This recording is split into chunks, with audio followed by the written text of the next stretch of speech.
मेरे बेटे सबसे पहले देखते हैं हाइड्रोजन पर ऑक्साइड। इसका मॉलिक्यूलर फार्मूला H2O2 होता है। हाइड्रोजन पर ऑक्साइड को सबसे पहले थेनार्ड ने बनाया था। थेनार्ड वाटर फॉर्मेशन की मेथड्स पर काम कर रहे थे, तो उन्होंने पाया कि जब डाइल्यूट HCl का रिएक्शन बेरियम पर ऑक्साइड के साथ किया जाता है तो हाइड्रोजन पर ऑक्साइड बनता है। इसे उन्होंने ऑक्सीजनेटेड वाटर कहा। एक्चुअली हाइड्रोजन पर ऑक्साइड नहीं कहा, ऑक्सीजनेटेड वाटर कहा, क्योंकि उन्होंने पाया कि जो कंपाउंड बन रहा है वो ऑक्सीजन इवॉल्व करता है, इंटू से वाटर और ऑक्सीजन में चेंज होता है, इसलिए उन्होंने इसे ऑक्सीजनेटेड वाटर कहा। हाइड्रोजन पर ऑक्साइड मार्केट में पर हाइड्रॉल के नाम से बेचा जाता है। कंसंट्रेटेड सॉल्यूशन काफी हानिकारक होता है, लेकिन इसका डाइल्यूट सॉल्यूशन जर्मिसाइड और एंटीसेप्टिक की तरह काम करता है। इसे पर हाइड्रॉल के नाम से मार्केट में बेचा जाता है। अब हम हाइड्रोजन पर ऑक्साइड के प्रिपरेशन को देखें।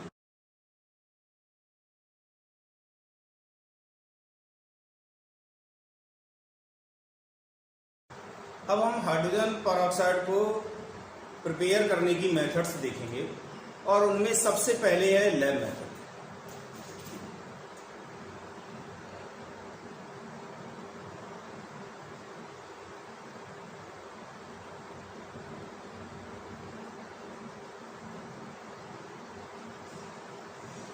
लैब में हाइड्रोजन पर ऑक्साइड को प्रिपेयर करने के लिए एक तो मर्क्स मेथड का प्रयोग किया जाता है,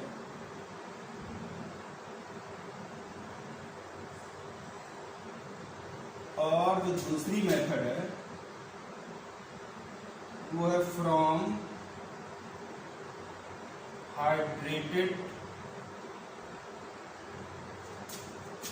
बेरियम पर oxide.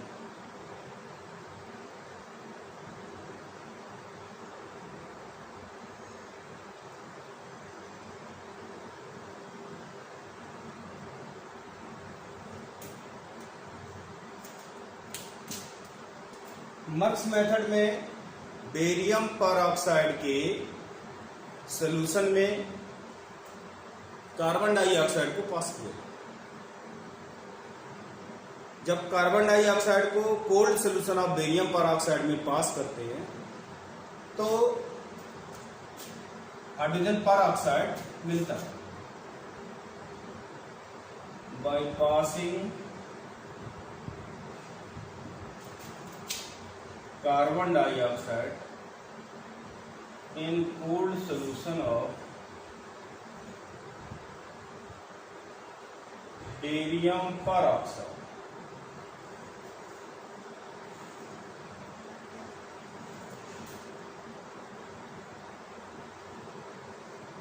BaO2 plus H2O plus CO2 changes into BaCO3, एक तो बेरियम कार्बोनेट बनता है और साथ ही साथ हाइड्रोजन पर ऑक्साइड। दूसरा तरीका है फ्रॉम हाइड्रेटेड बेरियम पर ऑक्साइड। हाइड्रेटेड बेरियम पर ऑक्साइड BaO2 0.8 H2O होता है। तो हाइड्रेटेड बेरियम पर ऑक्साइड का रिएक्शन कराते हैं with cold and dilute H2SO4।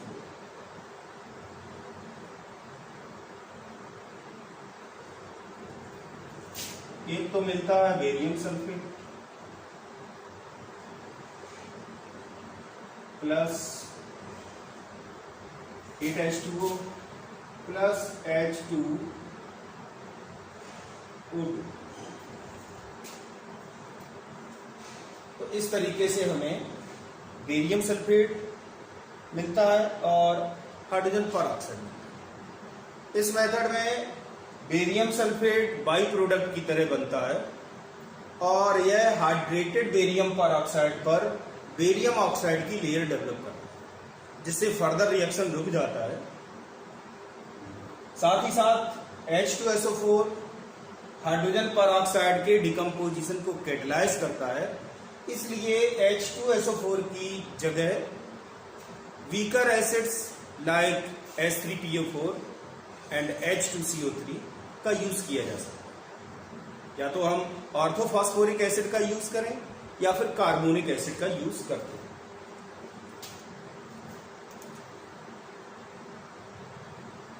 Formed by product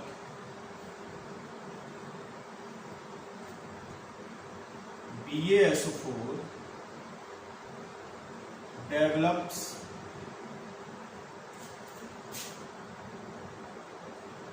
a layer of barium oxide at hydrated barium peroxide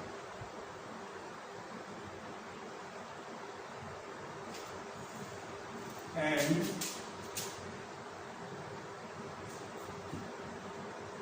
H2SO4 catalyzes decomposition of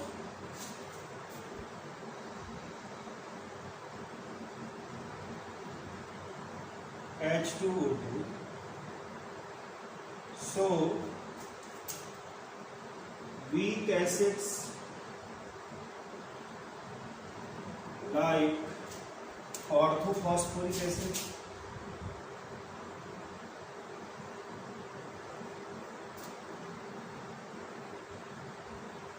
carbonic acid,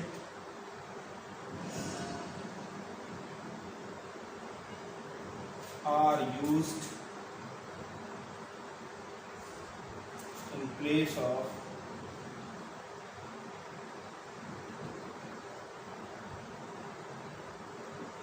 H2SO4।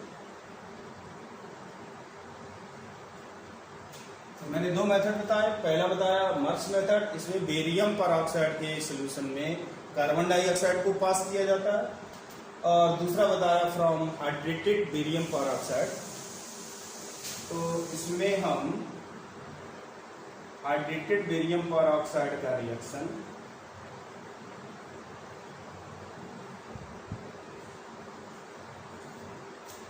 Gold and dilute H2SO4 के साथ कराते हैं।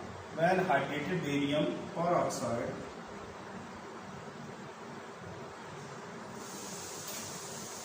reacts with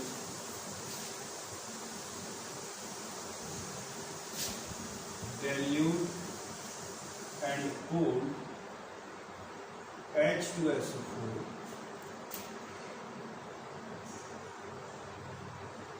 H2O2 और third lab method है from sodium peroxide.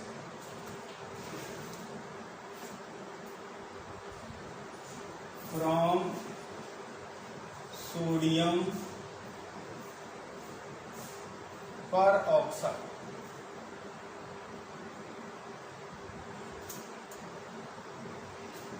Sodium peroxide solution में dropwise ice cold dilute H2SO4 add करने पर hydrogen peroxide बनता है।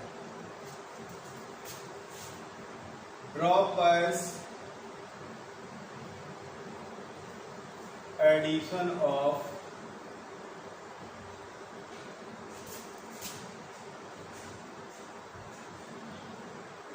ice cooled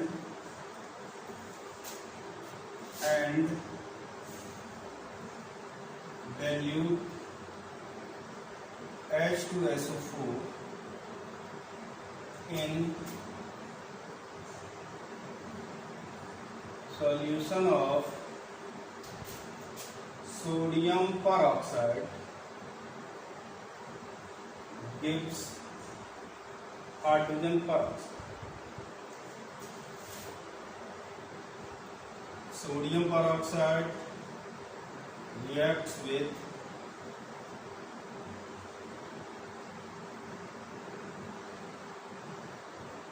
ice cold and dilute H2SO4 to give sodium sulfate and hydrogen peroxide। ये तो रहा hydrogen peroxide का lab methods, hydrogen peroxide की प्रिपरेशन की लैब मेथड्स। अब हम देखेंगे commercial production of hydrogen peroxide.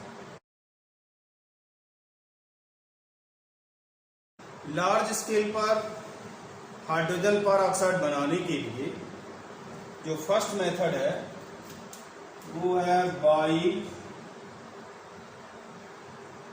Electrolysis of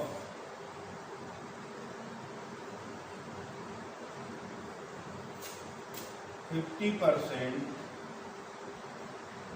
H2SO4।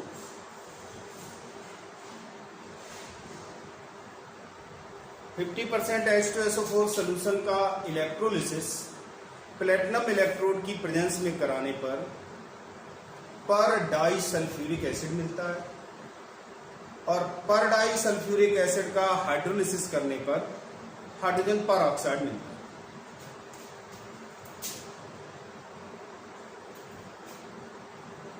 On electrolysis of 50% H2SO4 solution in presence of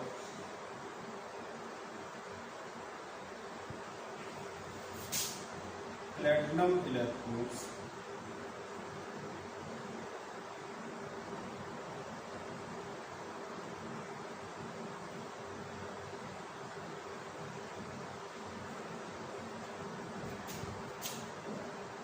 yields,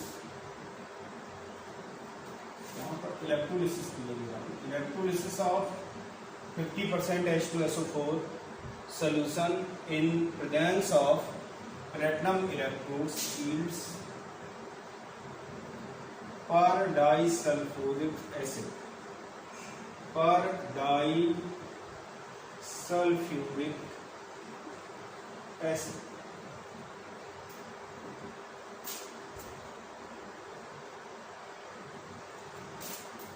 which on hydrolysis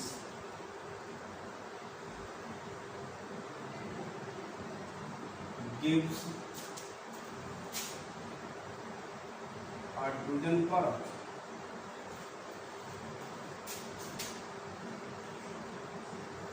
H2SO4 का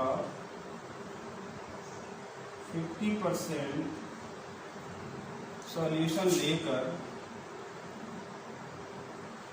प्लेटिनम इलेक्ट्रोड की presence में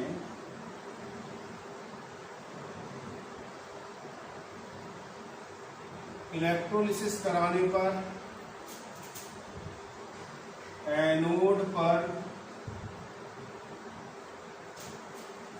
anode positively charge होता है, इसलिए H2SO4 की डिसोसिएशन से मिलने वाले H प्लस और HSO4 माइनस में HSO4 माइनस आइंस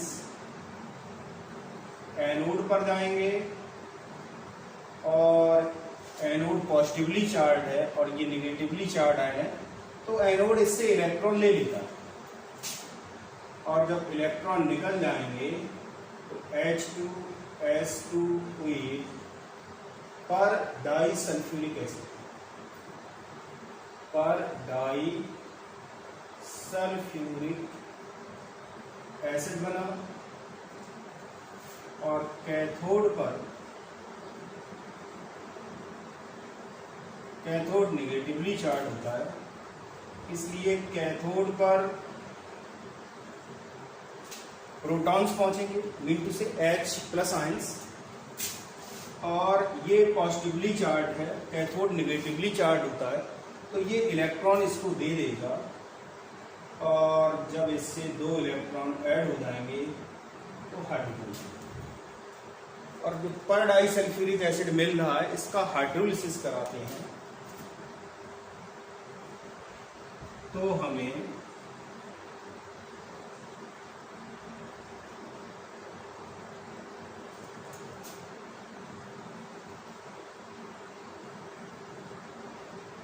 एक तो सल्फ्यूरिक एसिड मिलता है, साथ ही साथ हाइड्रोजन पर ऑक्साइड।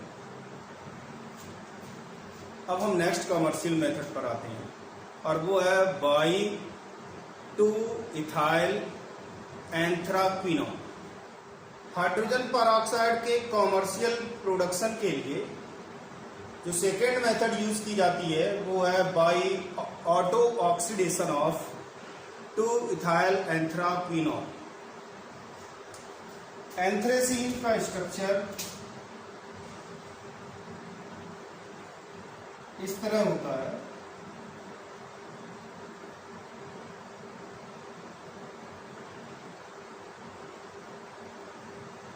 इसे एंथ्रेसीन कहते हैं और इसकी नंबरिंग 1 2 3 4 5 6 7 8 9 और 10। ये 10th पोजीशन है और ये 9th पोजीशन। 9 10th को चेंज किया जा सकता है, इसे भी 9 दे सकते हैं और इसे भी 9 दे सकते हैं। 2 इथाइल का मतलब जो सेकेंड पोजीशन है नंबरिंग में वहां पर एथिल ग्रुप को, और 9th और 10th पोजीशन पर OH ग्रुप, तो इसे कहा जाता है 2 इथाइल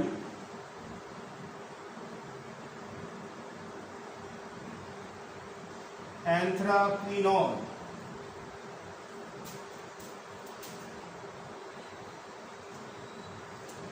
इसका एयर की ऑक्सीजन से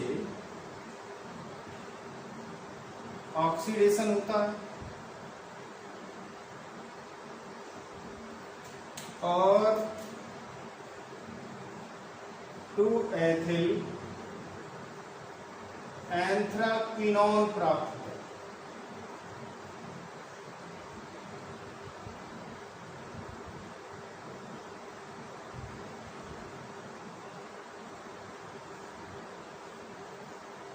to ethyl एंथ्रेक्विनोन।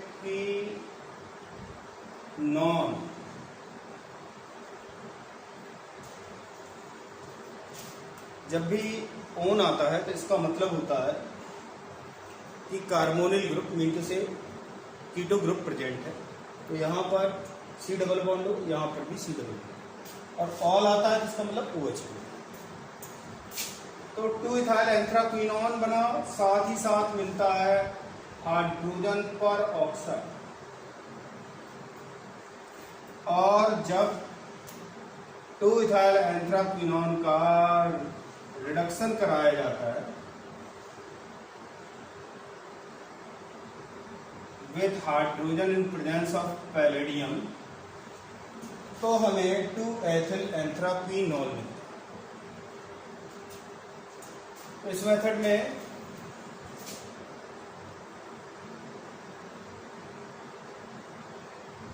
Two ethyl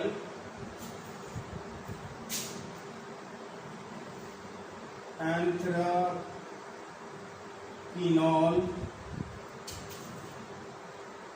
on oxidation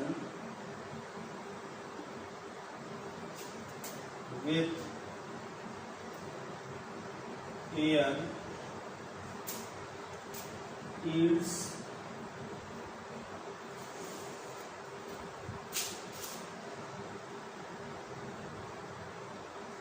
hydrogen peroxide. इस मेथड से जो हाइड्रोजन परऑक्साइड मिलता है वो 1% solution of hydrogen peroxide.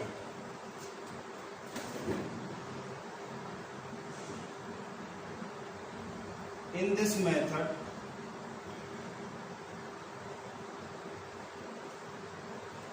1% H2O2 solution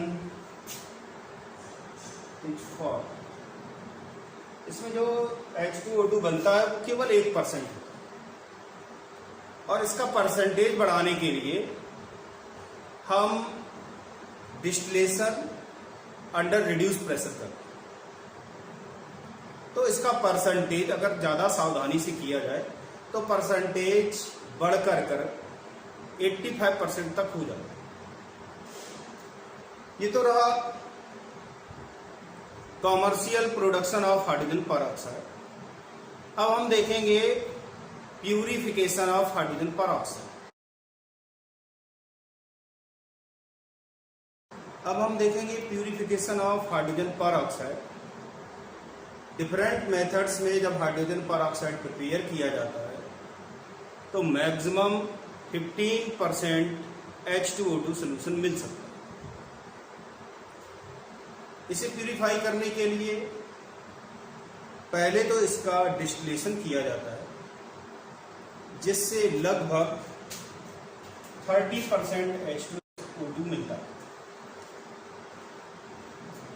अब इस 30% H2O2 का केयरफुल्ली डिस्टिलेशन किया जाता अंडर रिड्यूस्ड प्रेशर, या वैक्यूम डिस्टिलेशन भी कहा जाता है उसे। तो प्रेशर रिड्यूस करके जब हम डिस्टिलेशन करते हैं तो 85% H2O2 मिलता है, और इसका कंसंट्रेशन बढ़ाने के लिए फिर हम इसे बहुत ज़्यादा ठंडा करते हैं, जिससे इसमें प्रेजेंट वाटर निकल जाता है और हमें प्योर H2O2 मिलता है। इस तरीके से हमने देखा कि डिफरेंट मेथड्स में मैक्सिमम 15% हाइड्रोजन परऑक्साइड मिल सकता है। उसे डिस्टिल करने पर 30% H2O2 सोल्यूशन मिलेगा। केयरफुल डिस्टिलेशन किया जाए अंडर रिड्यूस्ड प्रेशर तो 85% तक मिलता है, और फिर इसमें प्रेजेंट वाटर को रिमूव करने के लिए हम उसे बहुत ज़्यादा ठंडा करते हैं। The H2O2 obtained in different methods can be converted into 30% hydrogen peroxide by distillation. It can be further converted into 85% hydrogen peroxide by careful distillation under reduced pressure. The remaining water can be frozen out to obtain pure hydrogen peroxide. ये तो रहा purification of hydrogen peroxide. अब हम देखेंगे physical properties of hydrogen peroxide.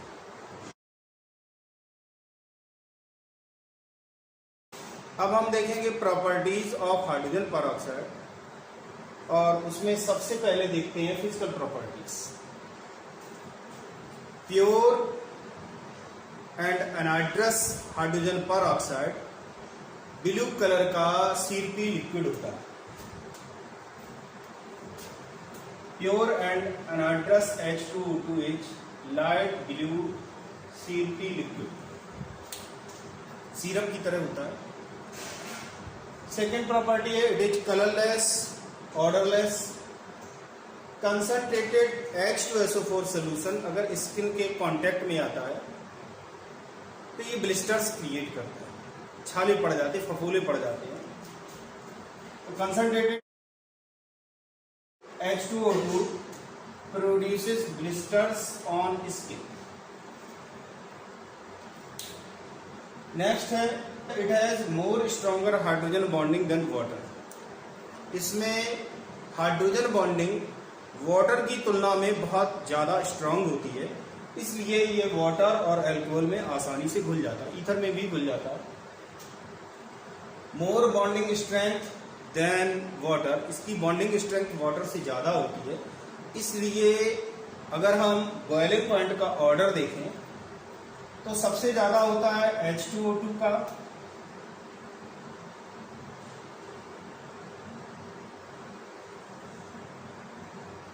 उससे कम होता है heavy water का, और सबसे कम होता है वाटर।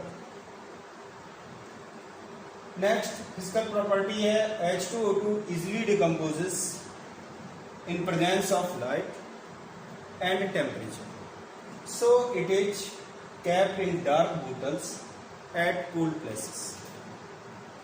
लाइट और टेम्परेचर से आसानी से डिकम्पोज हो जाता है, इसलिए इसे डार्क कलर्ड बोटल्स में ठंडे स्थानों पर रखा जाता है। ये तो रहा physical properties of hydrogen peroxide.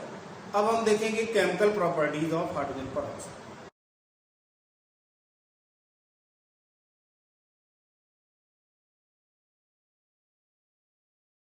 अब हम देखेंगे chemical properties of hydrogen peroxide.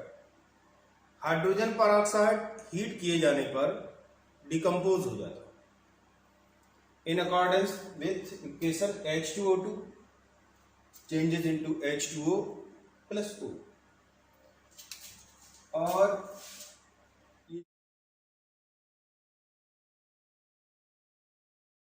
ये जो नेसेंट ऑक्सीजन है ये चेंज हो जाती है O2 में। इस रिएक्शन को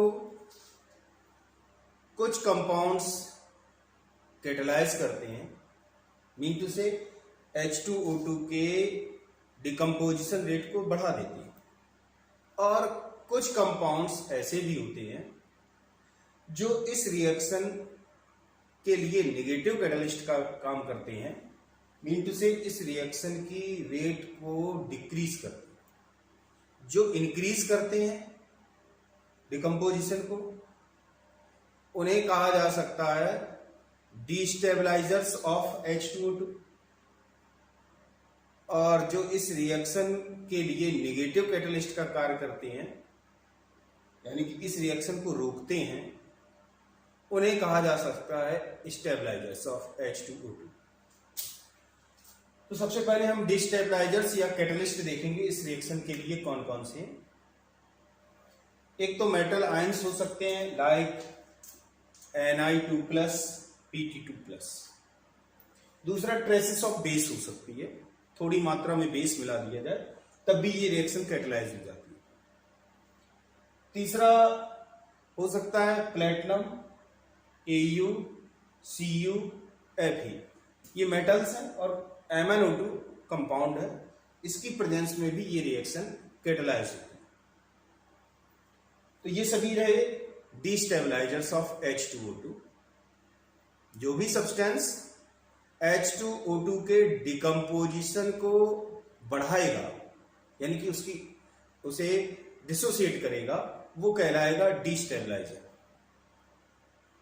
और जो सब्सटेंस H2O2 के डिकम्पोजिशन को कम करते हैं, यानी कि उसकी रेट को डिक्रीज कर देते हैं, वो कहलाते हैं स्टेबलाइजर्स ऑफ हाइड्रोजन परऑक्साइड। और इस रिएक्शन के लिए वो हो जाएंगे निगेटिव कैटलिस्ट। तो निगेटिव कैटलिस्ट कौन कौन से हो सकते हैं? एक तो हो सकता है ऑर्थोफॉस्फोरिक एसिड, दूसरा इथेनॉल, ग्लिसरॉल और एस्टामाइड। अब हम नेक्स्ट केमिकल प्रॉपर्टी देखेंगे। सेकेंड प्रॉपर्टी है dibasic nature. Hydrogen peroxide dibasic acid है। Concentrated hydrogen peroxide blue litmus को रेड कर देता है, लेकिन हाइड्रोजन परऑक्साइड का सॉल्यूशन लिटमस के प्रति न्यूट्रल होता है, यानी कि लिटमस का कलर चेंज नहीं करता। हाइड्रोजन परऑक्साइड डिसोसिएट होता है तो पहले एक प्रोटॉन निकलता है, फिर उसके बाद दूसरा प्रोटॉन निकलता है। पहले बनता है हाइड्रो परऑक्साइड और बाद में बनता है परऑक्साइड। अगर हाइड्रो परऑक्साइड और परऑक्साइड आयंस से बने हुए सॉल्ट्स देखें तो सॉल्ट्स की 2 सीरीज मिलती हैं, जैसे सोडियम हाइड्रो परऑक्साइड, इसमें HO2- आयन होता है, और दूसरा है सोडियम पर ऑक्साइड, इसमें O2 minus minus sign. Hydrogen peroxide different bases के साथ रिएक्ट करके सॉल्ट बनाता है, जैसे NaOH के साथ रिएक्ट करता है तो सोडियम पर ऑक्साइड बनता है, बेरियम हाइड्रोक्साइड के साथ रिएक्ट करता है तो बेरियम पर ऑक्साइड बनाता है, सोडियम कार्बोनेट के साथ रिएक्ट करता है तो सोडियम पर ऑक्साइड बनाता है। इन रिएक्शन से ये क्लियर है कि मेटल एटम हाइड्रोजन को डिस्प्लेस कर रहा है तो ये एसिडिक नेचर का होगा। साथ ही साथ ये जो लास्ट रिएक्शन है इसमें कार्बन डाइऑक्साइड बन रही है और कार्बन डाइऑक्साइड का फॉर्मेशन ये शो करता है कि hydrogen peroxide more acidic है than the carbonic acid.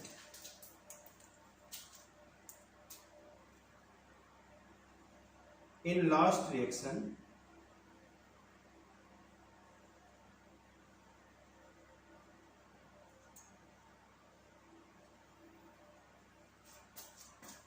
formation of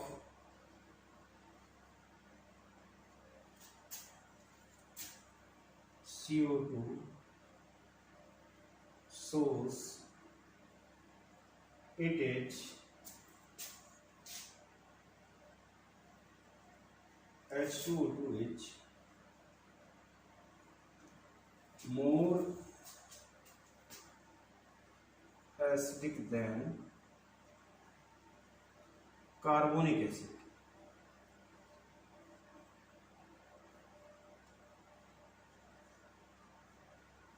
The replacement of hydrogen by metal confirms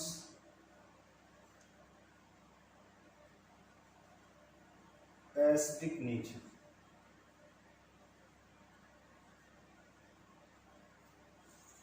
अब हम नेक्स्ट केमिकल प्रॉपर्टी देखें। अब हम next chemical property of hydrogen peroxide को देखेंगे और वो है oxidising and reducing character. Hydrogen peroxide acidic medium और बेसिक मीडियम दोनों में ही ऑक्सीडाइजिंग करेक्टर शो करता है और रिड्यूसिंग करेक्टर शो करता है। ऑक्सीडाइजिंग करेक्टर जब एसिडिक मीडियम में होगा तो H2O2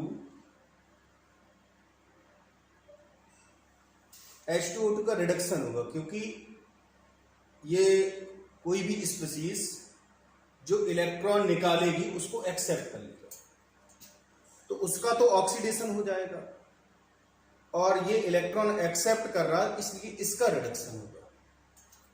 तो H2O2 reacts with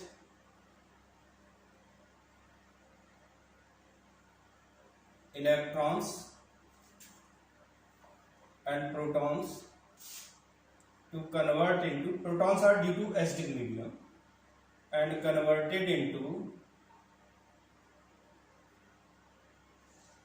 2H2। Basic medium में हाइड्रोजन पर ऑक्साइड इलेक्ट्रॉन्स एक्सेप्ट करेगा और OH माइनस में कन्वर्ट करेगा। ध्यान देने वाली बात यह है कि यहां पर वाटर का फॉर्मेशन होगा इन एसिडिक मीडियम और यहां पर होगा OH माइनस।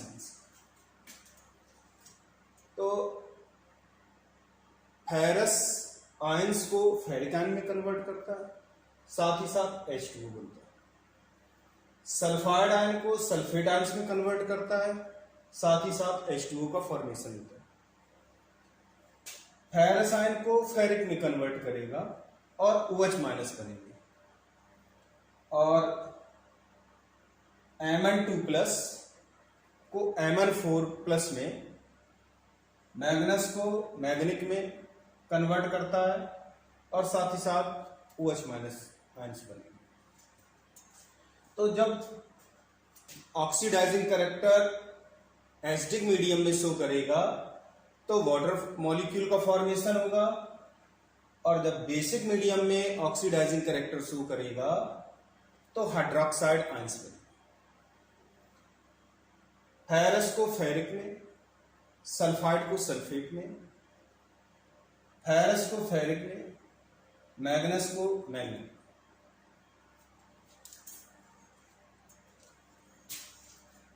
अब हम रिड्यूसिंग कैरेक्टर देखेंगे in acidic medium. Acidic medium में हाइड्रोजन पर oxide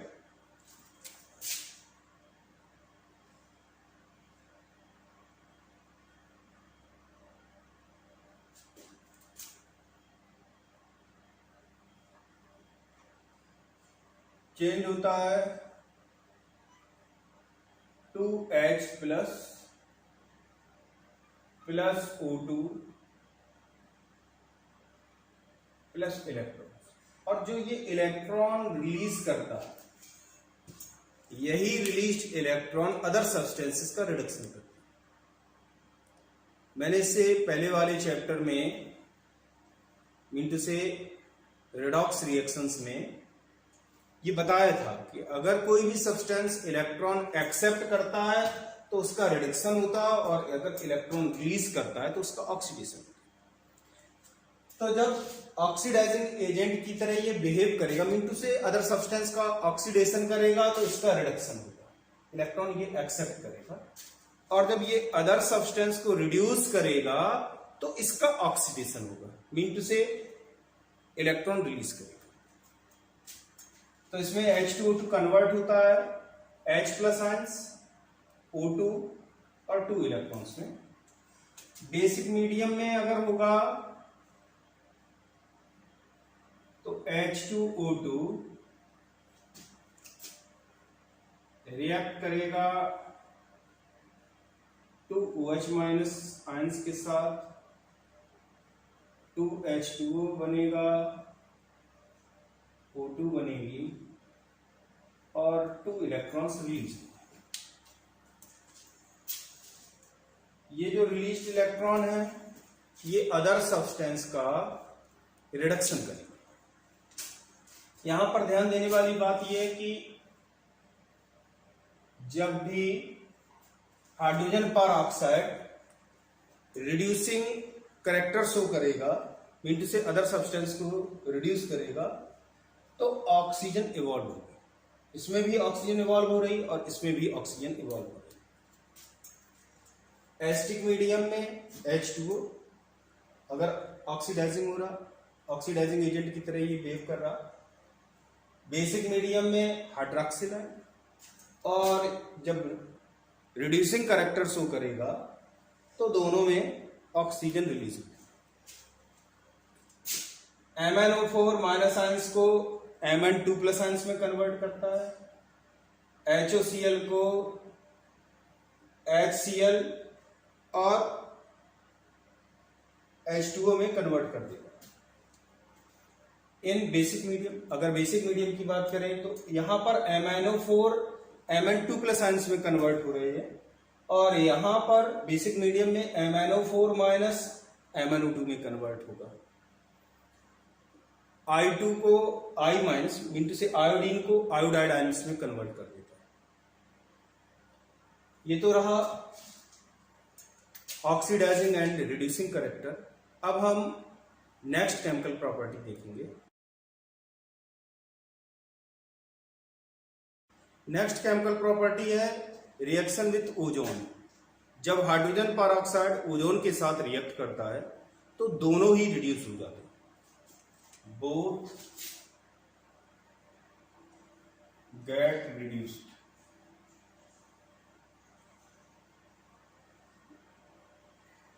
H2O2 when reacts with ozone,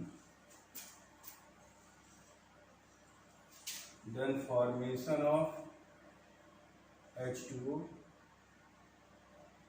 and oxygen takes place. अब हम नेक्स्ट केमिकल प्रॉपर्टी देखेंगे अब हम next chemical property of hydrogen peroxide देखेंगे और वो है ब्लीचिंग कैरेक्टर। हाइड्रोजन परऑक्साइड के डिकम्पोजिशन से नेसेंट ऑक्सीजन बनती है और ये नेसेंट ऑक्सीजन ही कलर्ड सब्सटेंस के साथ रिएक्ट करके उसे कलरलेस करती है। Bleaching action is due to production of nascent oxygen, H2O2 changes into H2O plus O, which is nascent oxygen. Colored substance reacts with nascent oxygen and convert into colorless substance. जो hydrogen peroxide की bleaching होती है वो oxidative होती है और जहां भी ऑक्सीडेटिव ब्लीचिंग होती है वो परमानेंट होती है। मीन टू से जो कलर डिसअपियर होता है वो परमानेंटली ही डिसअपियर होता है। और एक दूसरा टाइप ऑफ ब्लीचिंग है वो है reductive bleaching.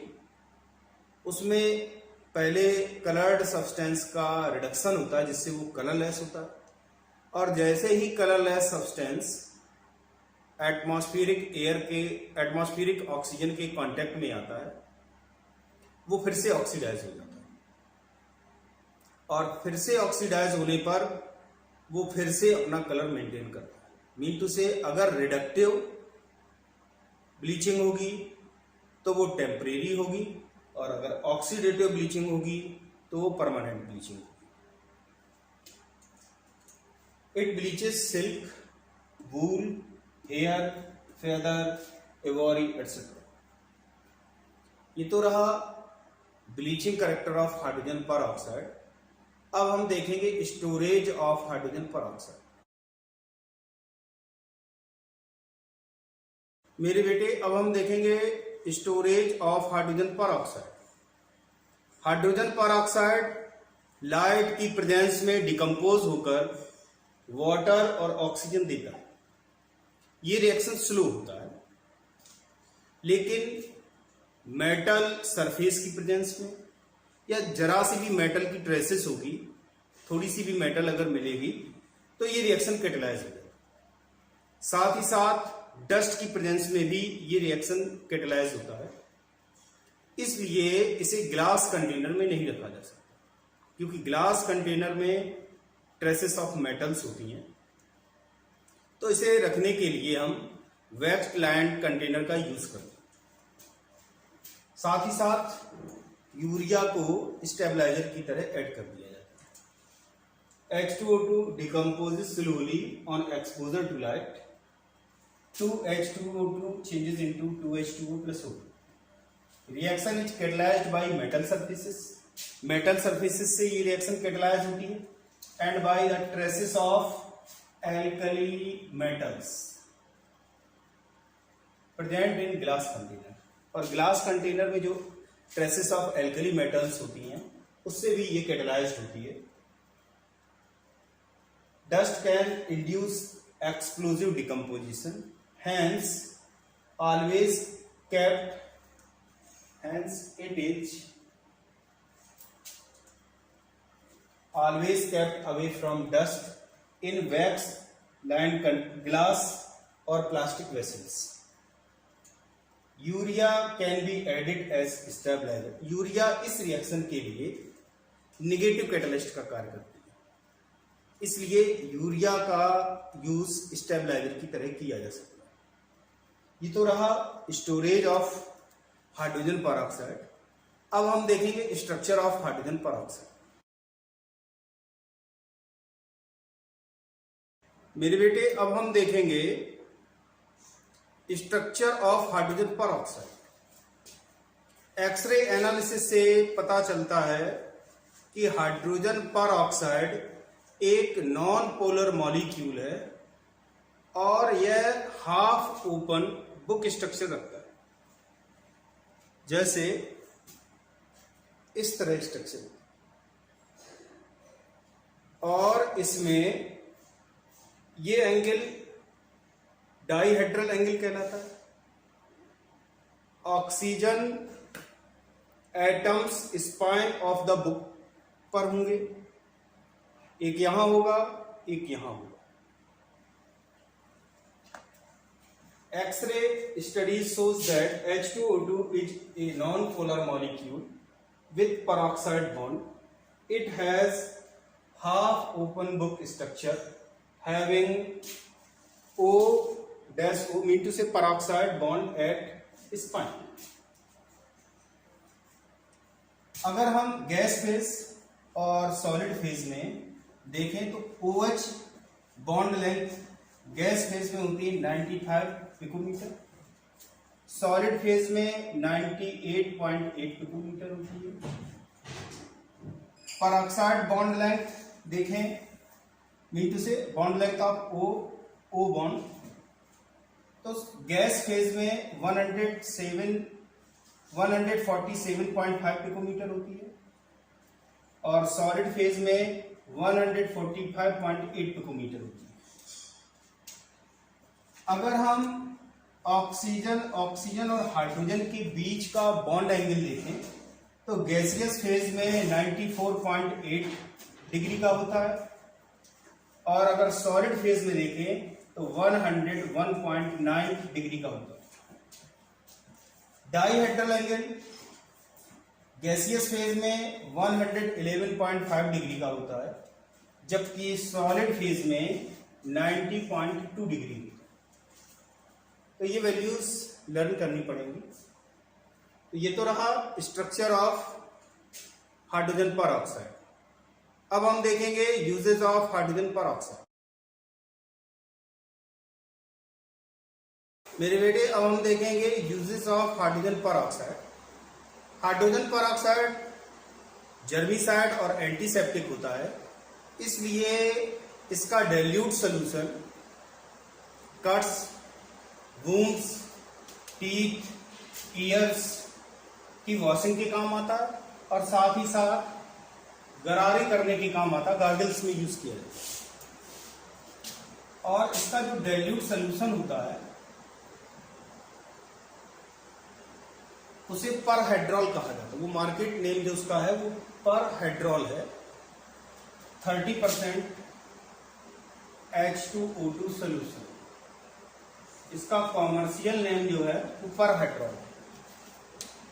As antichlor to remove chlorine, chlorine को रिमूव करने के लिए हाइड्रोजन पेरोक्साइड का यूज किया जाता है। In synthesis of food products and pharmaceuticals, food products और दवाएं वगैरह बनाने में इसका प्रयोग किया जाता है। In oil, paper pulp and textile industries as bleaching agent, as a bleaching agent, bleaching agent की तरह से इसका यूज किया जाता है। In environmental chemistry, environmental chemistry में भी इसका यूज होता है। In pollution control, treatment of domestic and industrial effluents etcetera. इसका यूज रॉकेट और टॉर्पीडोज में फ्यूल की तरह किया जाता है, साथ ही साथ प्रोपेलेंट की तरह किया जाता है। प्रोपेलेंट वो सब्सटेंस होते हैं जो किसी सॉलिड, लिक्विड और गैस के साथ रिएक्ट करके large volume of gas produce करें। ये लार्ज वॉल्यूम जैसे ही रॉकेट से निकलता है वैसे ही उसकी मोशन इंक्रीज हो जाए। To restore colour of lead paintings, lead paintings में जो लेड होता है वो धीरे धीरे एटमॉस्फेरिक हाइड्रोजन सल्फाइड के साथ रिएक्ट करके लेड सल्फाइड बनाता है। लेड सल्फाइड ब्लैक कलर्ड होता है, तो पेंटिंग्स का कलर ग्रेस या ब्लैकिश हो जाता है और उसे रिस्टोर करने के लिए हम हाइड्रोजन पेरोक्साइड के साथ रिएक्ट करते हैं। हाइड्रोजन पेरोक्साइड लेड सल्फाइड के साथ रिएक्ट करके लेड सल्फेट बनाता है, जिससे जो कलर होता है वो रिस्टोर हो जाता है। ये तो रहा यूजेस ऑफ हाइड्रोजन पेरोक्साइड के बारे में। अब हम देखेंगे स्ट्रेंथ ऑफ हाइड्रोजन पेरोक्साइड। मेरे बेटे अब हम देखेंगे strength of hydrogen peroxide. Hydrogen peroxide की स्ट्रेंथ को डिफरेंट टर्म्स में रिप्रेजेंट किया जाता है। और पहला जो टर्म है उसे कहा जाता है volume strength.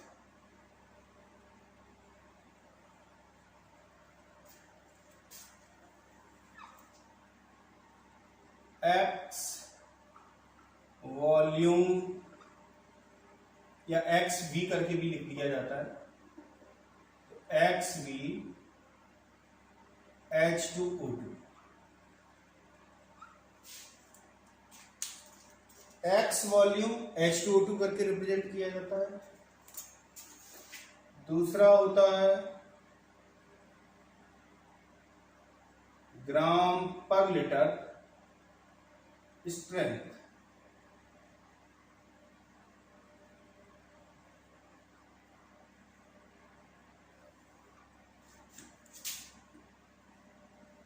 Gram per litre strength. और जो थर्ड वे ऑफ रिप्रेजेंटेशन है उसे कहा जाता है percentage strength.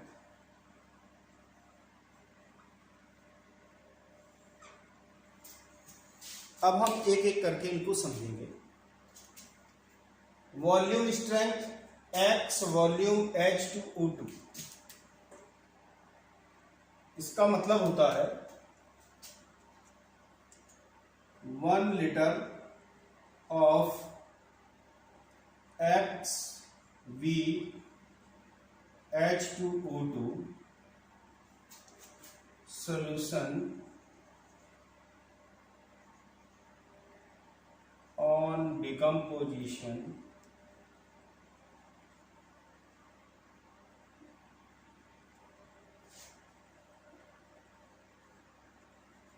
at STP gives X liter O2 in accordance with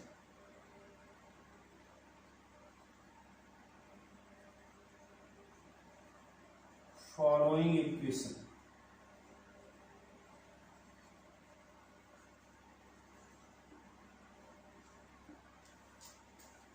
X volume H2O2 का मतलब होता है कि अगर STP पर इसका कंप्लीट डिसोसिएशन किया जाए तो X लीटर ऑक्सीजन मिलेगी। 2H2O2 changes into 2H2O plus O2। तो इस रिएक्शन की जो स्टोकियोमेट्री है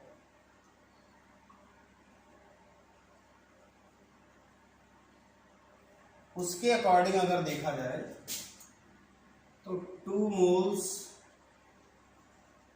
of H2O 22.4 litre of oxygen को प्रोड्यूस करेगी। जब इसका डिकम्पोजिशन होगा तो 2 mole of H2O2 1 mole of oxygen का रिलीज करेगा, या जिसका वॉल्यूम 22.4 लीटर होगा। तो अगर 1 लीटर ऑक्सीजन मिले उस समय जो इसका अमाउंट होगा H2O2 का वो हो जाएगा 2/22.4 मोल। तो x लीटर मिल रही है, तो x लीटर के रेस्पेक्ट में जो इसका मास होगा इसे सॉल्व करने के लिए आ जाएगा 1/11.2 मोल। और जब x लीटर ऑक्सीजन रिलीज होगी तो उस समय H2O2 का जो मास होगा वो हो जाएगा x/11.2 मोल। और ये 1 लीटर H2O2 सोल्यूशन में प्रेजेंट होगा, क्योंकि 1 लीटर H2O2 सोल्यूशन को जब डिकम्पोज किया जाएगा तब x लीटर ऑफ ऑक्सीजन मिलेगी। तो x लीटर ऑफ ऑक्सीजन कितने मोल H2O2 से मिल रहे हैं, इसका मतलब ये हुआ कि 1 लीटर H2O2 सोल्यूशन में जो H2O2 के मोल्स हैं वो x/11.2 हैं। सो molarity M will be equal to number of moles in 1 liter solution.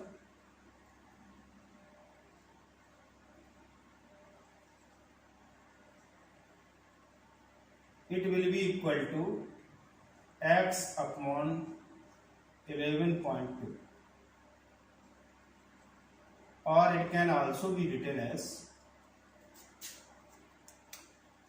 x is equal to, mean to say volume strength is equal to 11.2 into molarity. एक equation लीजिए। अब अगर नॉर्मलिटी के terms में देखा जाए तो सिंस नॉर्मलिटी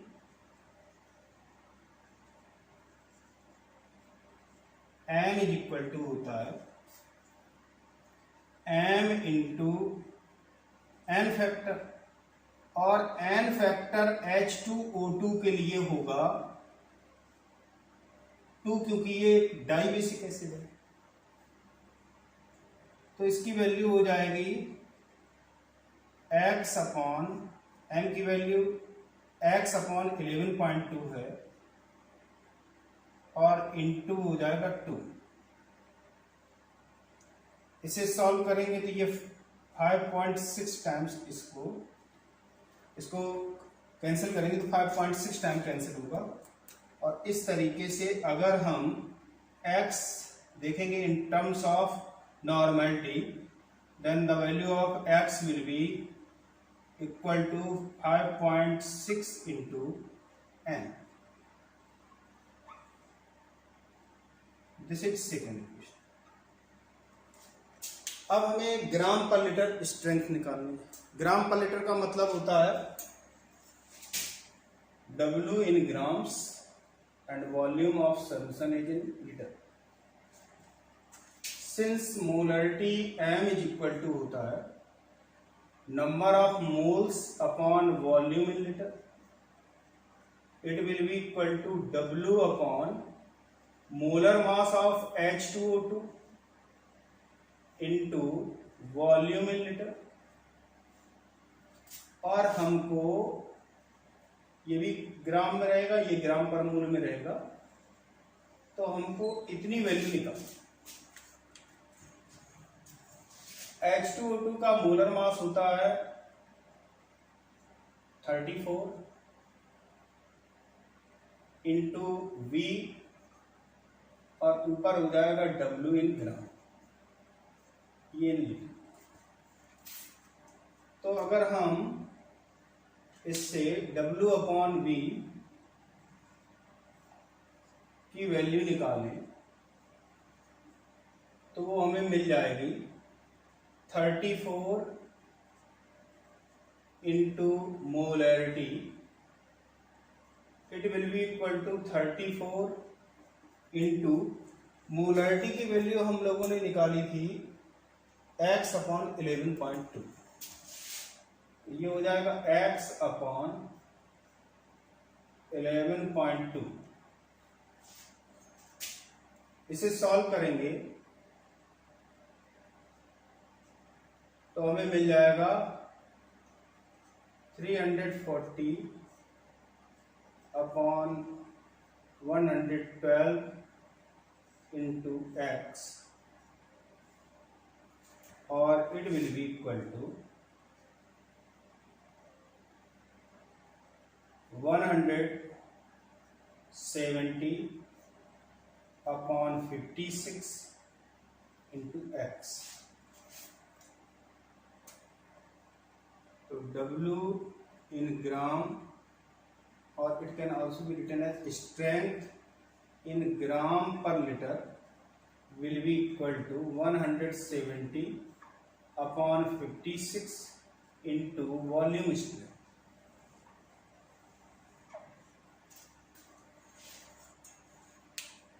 अब हमें परसेंटेज स्ट्रेंथ निकालनी है। परसेंटेज स्ट्रेंथ का मतलब होता है mass of H2O2 in grams in 100 ml of H2O2 solution।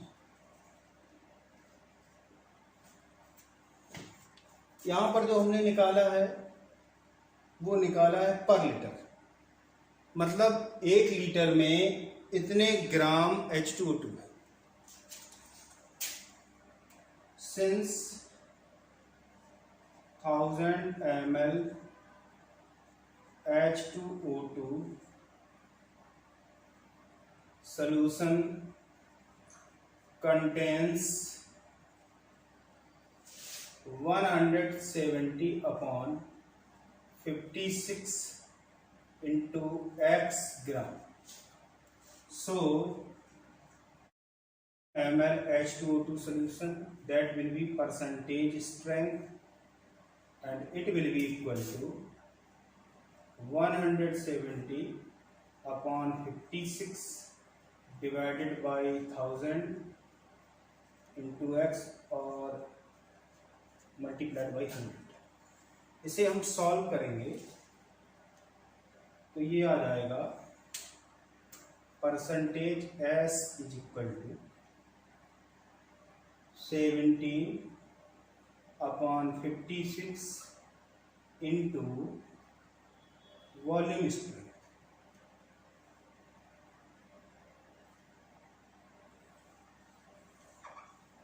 तो इस तरीके से हमने देखा कि अगर वॉल्यूम स्ट्रेंथ x है, mean to say x volume H2O2 solution है, तो x इज इक्वल टू हो जाएगा 11.2 molarity, x is equal to हो जाएगा 5.6 इंटू नॉर्मलिटी, s इंटू से strength in gram per litre will be equal to 170 upon 56 into x, और percentage strength हो जाएगी 17 अपॉन 56 इंटू x। तो ये तो रहा स्ट्रेंथ ऑफ H2O2 के बारे में।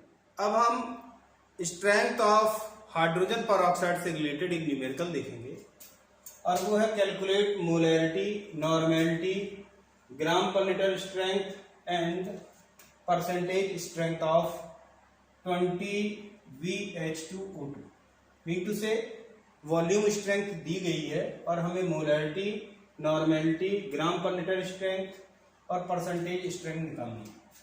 मैंने बताया था कि मोलरिटी और वॉल्यूम स्ट्रेंथ में जो रिलेशन होता है वो होता है x is equal to 11.2 into m। x volume strength है और m मोलरिटी है। दूसरा हमने नॉर्मेलिटी के लिए रिलेशन बताया था x is equal to 5.6 into n। इसमें n जो है वो नॉर्मेलिटी को रिप्रेजेंट कर रहा है, x वॉल्यूम स्ट्रेंथ है। थर्ड हमने बताया था स्ट्रेंथ ग्राम पर लीटर के लिए it is equal to 170 upon 56 into volume strength. और फोर्थ है percentage strength is equal to 17 upon 56 into volume strength. तो इससे हमें मोलरिटी अगर हम निकालेंगे तो molarity m is equal to हो जाएगा x upon 11.2, that will be equal to 20। Volume strength 20 दी गई है, ये x हो जाएगी 20 अपॉन 11.2, और इसे सॉल्व करेंगे तो हमें मिल जाएगा 1.78 मोल पर लीटर। इसको सॉल्व करेंगे, आप सभी इसे सॉल्व करेंगे। नेक्स्ट है normality, n is equal to हो जाएगा x upon 5.6 and it will be equal to 20 upon 5.6, its value will be equal to 3.56 gram EQ per litre, gram equivalents per litre. Next strength in gram per litre निकालना है, तो 170 upon 56 into 20 हो जाएगा। इसे solve करेंगे तो हो जाएगा 60.7 ग्राम पर लीटर, और परसेंटेज स्ट्रेंथ को सॉल्व करेंगे तो ये हो जाएगा 6.07%। वीडियो की लेंथ ना बढ़े इसलिए आप खुद ही सॉल्व करेंगे, और ये हमने आंसर से दे दिया। ये तो रहा हाइड्रोजन पर ऑक्साइड के बारे में।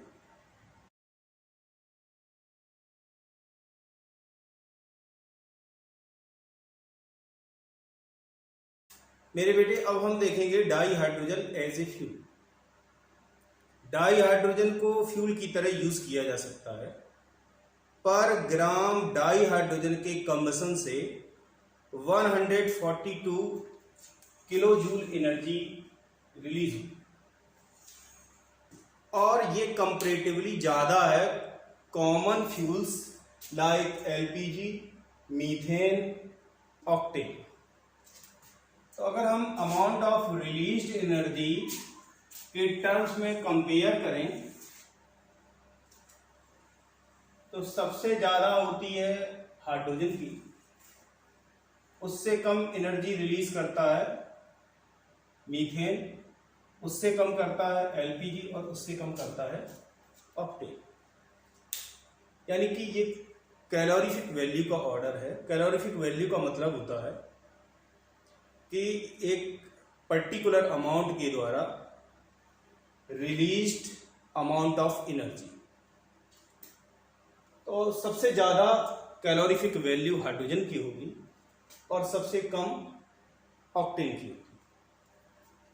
हाइड्रोजन के द्वारा रिलीज्ड एनर्जी 3 टाइम्स ग्रेटर होती है than the petrol of equal mass.